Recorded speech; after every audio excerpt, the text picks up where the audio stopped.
Congressman McCormick, a pleasure to have you in today, sir. Good to see you today. So articles of impeachment, some are saying this should have been done a year ago. What are you hoping to accomplish this week? And obviously, the fact that Mayorkas has been able to kind of use his platform to speak to Americans and gaslight is somewhat concerning as well today.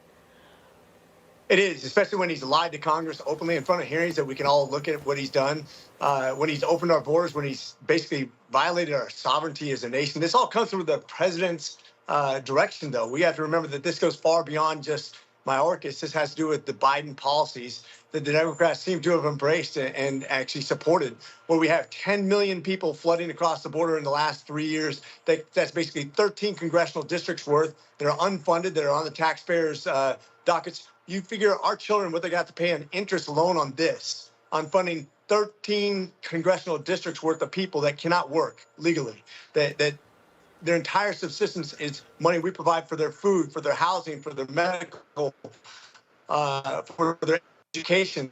One person being born, it costs about $40,000. That's all unfunded, and that's being done through the Biden administration, through Mayorkas and his lies, and what he's not doing for us. Clearly, the invasion at the border continues every single day, and Speaker Mike Johnson actually sat down with CBS News, so a bit of big media gave him some comments here, and he made aggressive statements about Mayorkas and the job he has not done. Let's take a listen.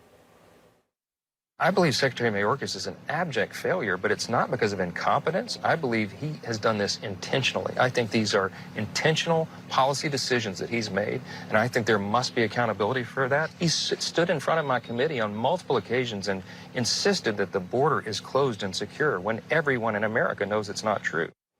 I know he's also said comments, Congressman, about border security being violent, and that's a whole other layer to this, is intent, isn't it? Absolutely. If you look at what's come across the border as far as fentanyl, the 80% of the women that are raped repeatedly as they're coming across the border, the amount of child trafficking, the 100,000 children that we've lost that have come across the border, the fact that people are actually in abject slavery trying to pay back their jackals for up to 13 years of indentured servitude. There's nothing good about this. There's nothing compassionate about this. They like to spin it that way, but this is bad for them and it's bad for us simultaneously. Well, we'll be watching what Mayorkas has to say in Eagle Pass today and if they've cleaned up the background for his photo op. But we'll also be watching what happens in Congress this week. Congressman McCormick, pleasure to have you. Thank you very much. Thanks. Have a great day. Semper Fi.